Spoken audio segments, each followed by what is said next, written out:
안녕하십니까. 과학논술 이석입니다. 역시 이제 뜨거운 핫 입시 이슈. 요새 이제 얘기되는 게 뭐 논술이 쉬워졌다 이런 얘기들을 많이 하는데 논술 쉬워지기야 쉬워졌지. 제시문이 쉬워졌다는 얘기입니다. 내용이 쉬워진 건 아니니까 오해는 하지 마세요. 제시문이 이제 우리 교과서하고 EBS에서 나오니까 와 쉬워라. 열심히 읽고서 끝나게 돼 있습니다. 문제 풀인다는 겁니다. 일단 근데 이제 오류 중에 하나가 뭐 내가 미리 이제 이거 뭐 오류 이렇게 얘기하니까 좀 그긴 한데 이런 얘기들을 많이 하죠. 논술이 쉬워지면 내신의 영향력이 크다 이런 거. 이런 식의 어떤 이제 물음표로 해놨는데 그냥 이거 가리고서 뭐 이런 식의 하나의 명제를 바라본 거야. 이거 바라볼 때 느낌이 어떤 거냐면 이런 주장을 하는 것에 대해서 어떻게 느껴지냐면 참 어떻게 저렇게 무식할 수가. 이게 누가 얘기하는 거냐면 입시 전문가라는 사람들이 얘기하는 거 보면 참 개또라이구나 하는 생각이 좀 많이 들죠. 뭐냐면은 이 논술하고 어떤 우리 잘못되어 있는 것 중에 하나가 뭐냐면 우리가 굉장히 한 선입관에 갇혀 있습니다. 우리가 경험하고 있는 어떤 선입관 구조, 시험에 대한 선입관 구조가 우리 머리를 굉장히 많이 사로잡고 있거든. 그러니까 결과적으로 어떤 전체적인 분석이 제대로 안 되는 거라. 일단 논술 전형에서 내신의 영향력이 작다는 건 그건 우리가 다 알고 있습니다. 그거는. 그죠? 그건 나중에 또 한번 그거 가지고 이제 논증을 할 거지만 일단은 영향력은 무지하게 작아. 근데 논술이 쉬워졌대. 그러니까 내신의 영향이 커진다. 전제 조건은 뭐냐면 이런 거랑 똑같아요. 뭐랑 똑같은 거냐면 요새 여러분들 수능 국수형 쉬워졌지.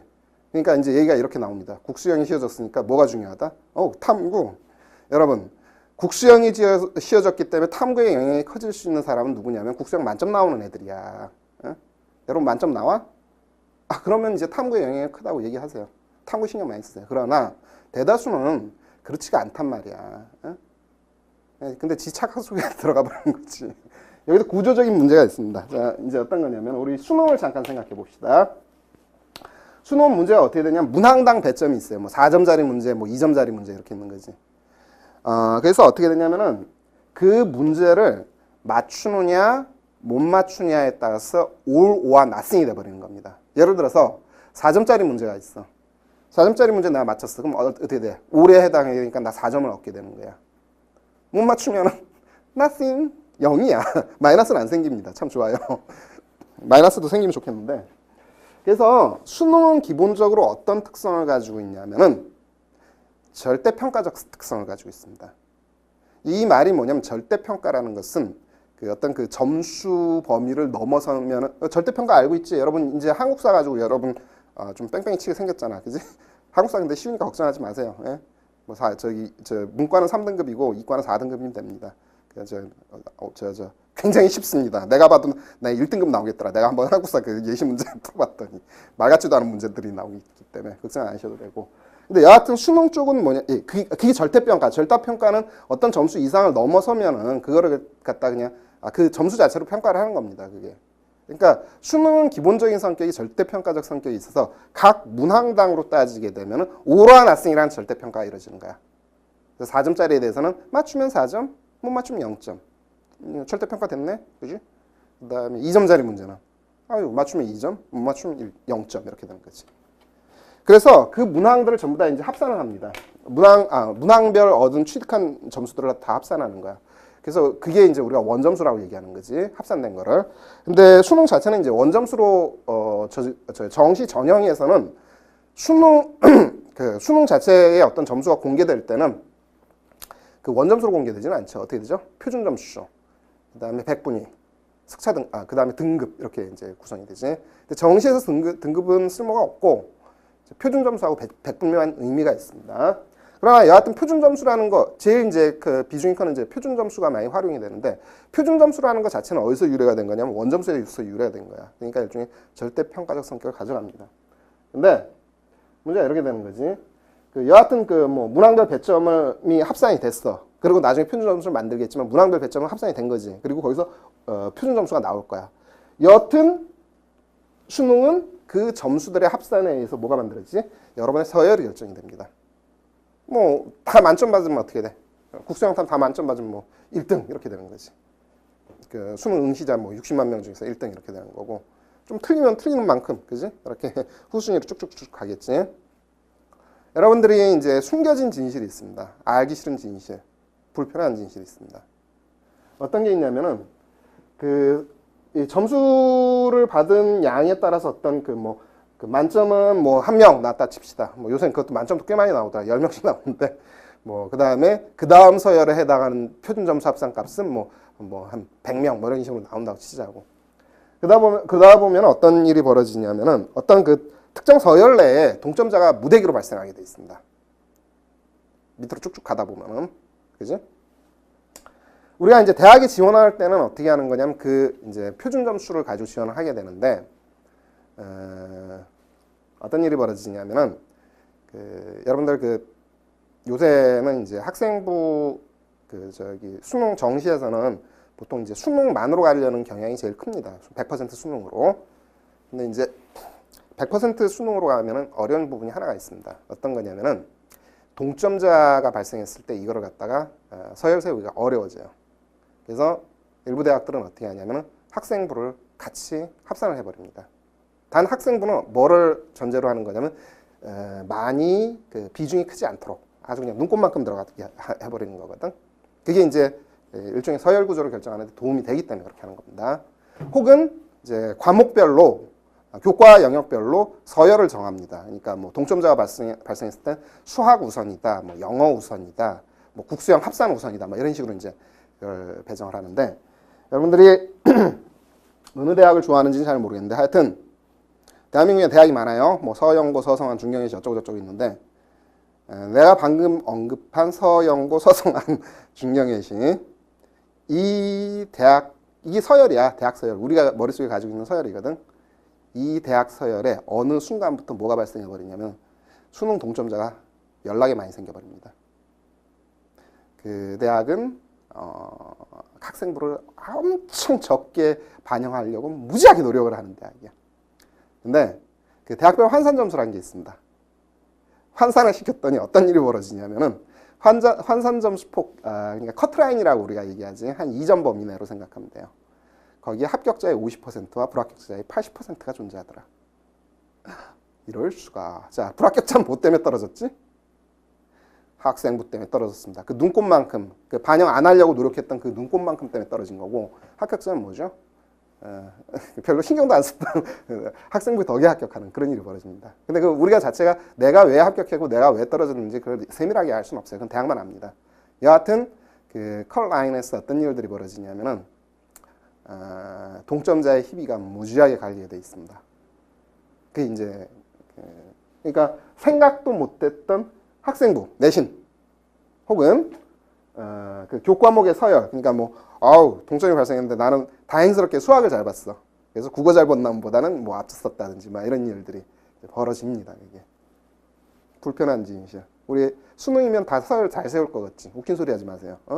내가 방금 언급한 어느 대학부터는 그 일이 비일비재합니다. 어디까지? 저 밑에까지 전부 다. 서울대 빼고. 서울대는 그런 일 잘 안 일어나요. 근데 여러분 봤잖아. 예전에 재작년이든가 연세대학교 그 의대에서 만점자들 중에 일부가 어떻게 돼버렸어? 최초 합격을 못 해버렸잖아. 나중에 이제 추가 합격이 돼버렸지만. 그러니까 수능이 쉬워지면은 어느 대학선 이상까지 이런 동점자 사태가 번집니다. 어려워지면 그게 줄어드는 거고. 그럼 여러분 수능 어려워지는 게 좋겠어요? 쉬워지는 게 좋겠어요? 그럼 또 어려워지는 게 좋아요. 자, 이런 얘기를 많이 하는데 스스로가 생각해 보세요. 내가 어려운 수능에 적합한 사람인지. 우리 대부분은 어디에 적합하지? 쉬운 수능에 적합한 사람이에요. 그 주제에 어려운 수능이 좋아요 하면 참 가당치도 않다라는 생각이 내가 많이 듭니다. 예. 그래서 수능에서는 어떤 일이 벌어지냐면 그 동점자 문제가 발생하게 돼 있어요. 근데 그래서 이제 어떤 일이 벌어지냐면 수능이 쉬워지면 뭐의 힘이 강해진다? 내신의 힘이 강해진다. 이런 논리가 가능해집니다. 이해되죠? 그래서 진짜 눈곱만큼 반영하려고 했던 그 수능 내신 때문에. 단 아까 얘기했다시피 그 사실을 갖다가 우리 스스로가 알아차리기는 어렵다라는 거. 왜냐하면 대학에서는 그걸 갖다가 환산시킬 때 어떻게 합니까? 대학별 환산 점수로 만들어버리기 때문에 다 뒤섞여서 들어갑니다. 그래서 제대로 인식 못합니다. 우리는. 그게 수능 정시입니다. 자, 그런 사고에서 접근하면 어떻게 될까? 자, 내가 아까 뭐라 그랬냐면 수능이 쉬워지면 생각도 못했던 것 때문에 뒤집어진다. 다만 우리가 모른다는 사실. 그러니까 내가 떨어진 이유 혹은 합격한 이유를 모르고 지나갈 뿐입니다. 그러나 현실적으로 컴퓨터 기계 속에서는 그게 일어난다는 사실이야. 자, 그 사고의 연장선에서 가게 되면 논술이 쉬워지면 뭐가 강해지는 거죠? 내신이 영향력이 커진다. 이렇게 얘기를 할 수가 있는 거지. 그지? 근데 이 수능 쪽은 전제 조건이 뭐였냐면 뭐에서 출발시켰지? 수능은 기본적으로 절대평가적 요소가 있다. 그러니까 오류한 학생 구조 때문에 그렇게 벌어진다. 그렇게 된 겁니다. 동점자 발생은 그 오류한 학생 때문이야. 이렇게 보면. 논술. 자, 논술도 문항당 배점이 있습니다.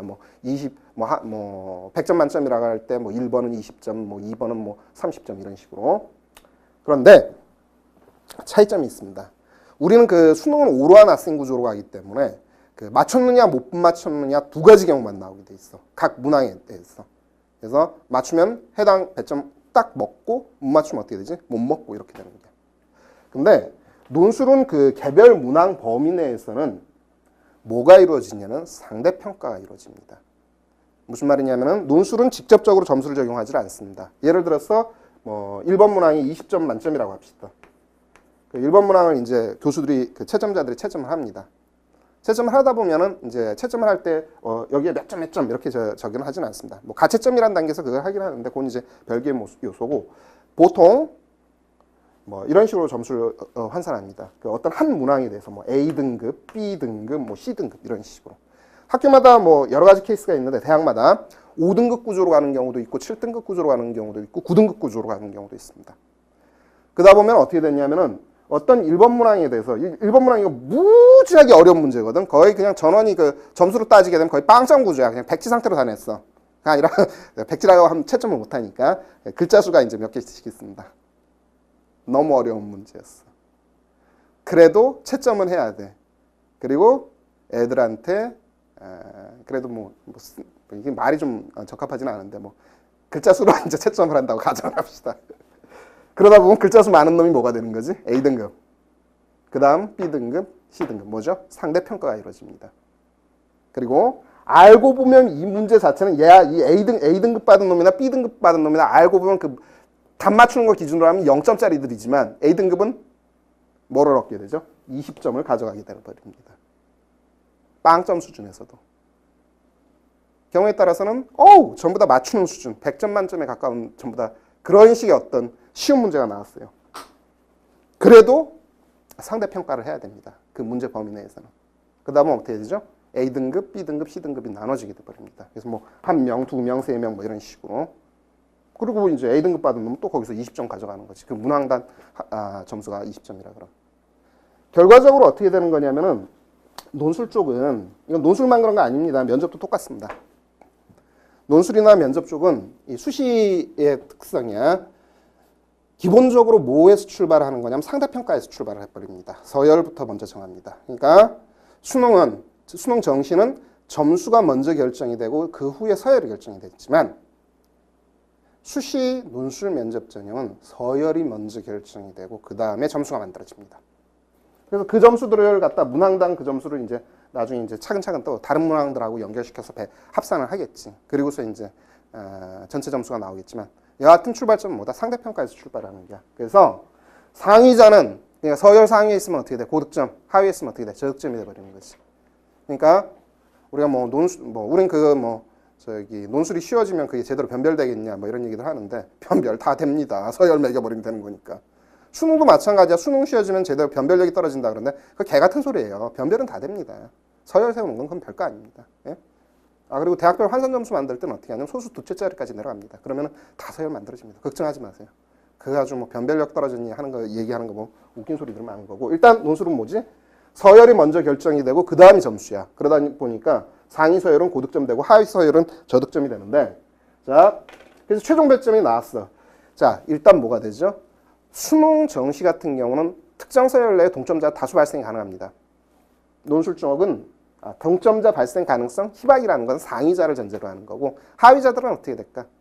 이게 점수 절벽이라는 게 있어요. 왜냐면은 있거든. 그것까지 기술적이라서 그건 좀 그렇고.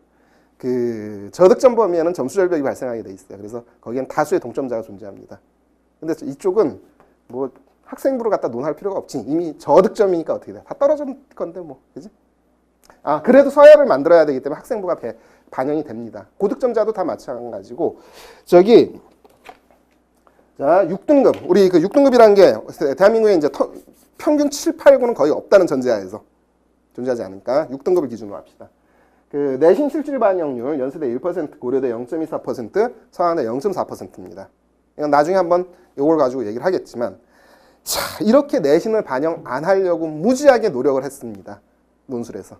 진짜로 내신이 반영 안 됩니다. 왜냐? 논술 자체로 논술이 아무리 쉬워도 어떻게 되지? 서열이 다 만들어진다고. 점수는 차후의 문제란 말이야. 근데 이제 논술 저기 뭐 저득점자들 있잖아. 저기 저 후반 등급 열심히 얻어가지고 진짜 그 답안지에다 개발세발 해놓고 나온 케이스들. 그들은 이제 동점자 그룹에 대거 들어가게 되죠. 그때는 뭐 학생부가 위력을 발휘하지만 학생부에서 뒤집힐 수 있지. 아무리 비중이 적을지라도. 근데 그게 뭐 논할 가치가 없어지지. 저득점이니까 뭐 불합격인데 보고 논할 가치가 있으니까 그죠? 이게 차이입니다. 이게 뭐냐면은 구조에 의한 차이야. 그러니까 그 오해하지 마시라 이거야. 뭐 논술 쉽다고 내신의 영향이 커진다. 논술 쉽든 어렵든 내신 영향력 거의 없습니다. 논술은 논술로 승부가 납니다. 그렇게 해야지 이 전형의 구조가 맞게 돼 있어. 수능은 수능으로 위력이 발생해야 되는데 이게 절대평가 구조이기 때문에 어쩔 수가 없습니다. 여러분들 그 동점자의 양 장난 아니야. 장난 아니야. 내가 아까 뭐 서영고 서성한 이 앞에 얘기한 이 대학의 어느 대학부터가 그냥 주르륵 동점자들이 그냥 대거 발생. 대학 입장에서는 큰 문제 되지는 않습니다. 왜죠? 그냥 컴퓨터가 열심히 돌아가주면 되는 겁니다. 여러분이 개개인이 굉장히 소중할지 모르겠지만 대학 입장에서는 어떻게 되죠? 수많은 자원 중에 하나일 뿐입니다. 정시로 가고 싶으면 수능 열심히 하세요. 학생부도 열심히 챙겨야 되고 내신 좋아야 됩니다. 나쁜 것보단 좋은 게 좋고 수시로 가려면 논술 잘하시는 게 좋지. 가 아니라 다른 것들도 있는데 일단 논술을 잘해로 얘기한 거고 논술 면접에서는 어떻게 된다? 쉽다고 쉬운 게 아니란다. 오케이? 자, 오늘 여기까지 하겠습니다. 수고했습니다.